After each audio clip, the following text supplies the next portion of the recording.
Yun know, ganun lang pala kadali. Dito lang natin tatanggalin pala yung shock. Yan. Good evening mga sir. Share ko lang ha. Nakakainis. Magpapalit ka lang ng shock. Grabe pang tatanggalin mo dito sa Passion na to.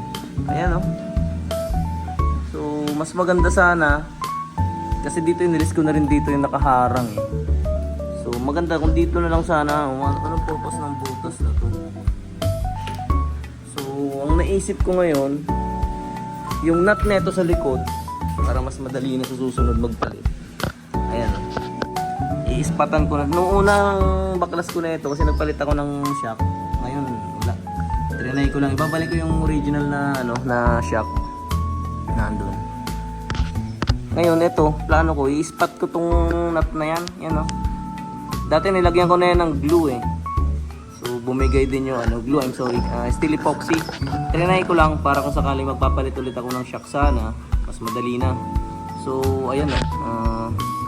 I-spatin ko na lang to para sa susunod na sa susunod na magpapalit ako ng shock, doon na lang ako sa ito dito sa butas na lang na yan, saglit doon sa kabila. Saglit na lang. Hindi umubra yung ginawa ko dati na in-steel epoxy ko lang yung nut. Try natin, i-spatan ko na ito. Harangan na lang natin yung mga pwedeng masira or yung sa may itong sa may tangke. Anuhin na lang natin, secure natin. Magtatanggal pa ng para sa safety din daw, magtatanggal ng baterya. So tanggalin natin yung baterya para sa safety naman ng ng motor.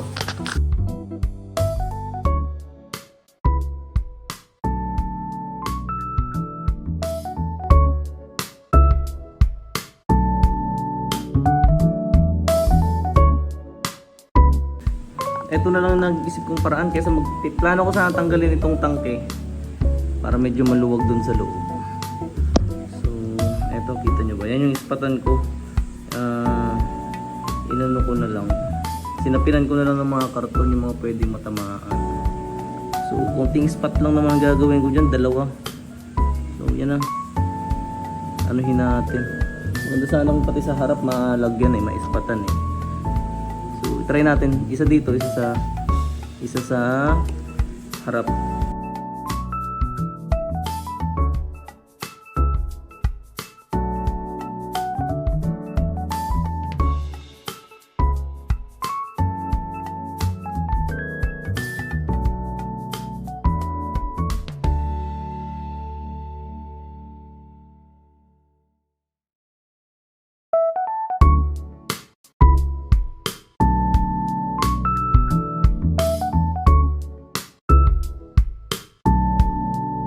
Ayan, so na-spot na natin siya, boss. Ayan. Kung nakikita nyo yan. Yan, sa ilalim. Para at least, pag magpapalit tayo sa sunod ng shock, hindi na lahat natin to, hindi na natin to lahat tatanggalin. Yan, mga yan. So ito, ang spot ko dyan sa likod, tsaka dito, kita rito parte. Yan, oh. Yan, kung nakikita nyo, mahina. Yan, oh. Yung bolt na yun, yung may inispatan na yun. So, dumikit na rin naman na siya. Yan. Kesa kada palit nyo ng shock, mag-aano kayo. Kesa kada palit nyo ng shock, magbabaklas kayo na ito lahat.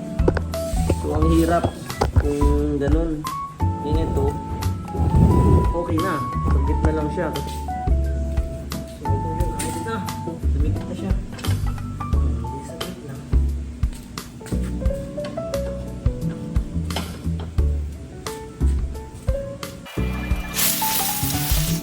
Hindi muna ako magtatanggal na itong yan, hindi ko muna itatanggal yan. So itataya ko yung kung kaya nating maglagay ng shock na nandito na itong mga cover na to. So sige, tayo, time lapse tayo.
Ito, kinabit ko to.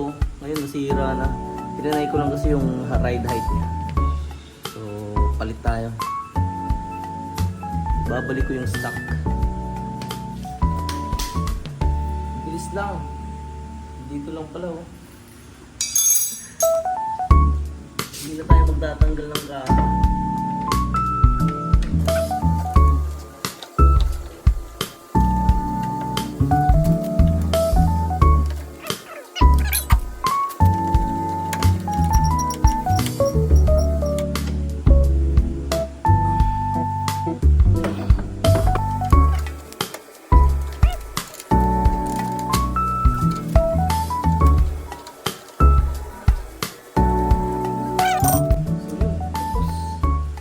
Pagpalit tayo ng shock na galing lang dito.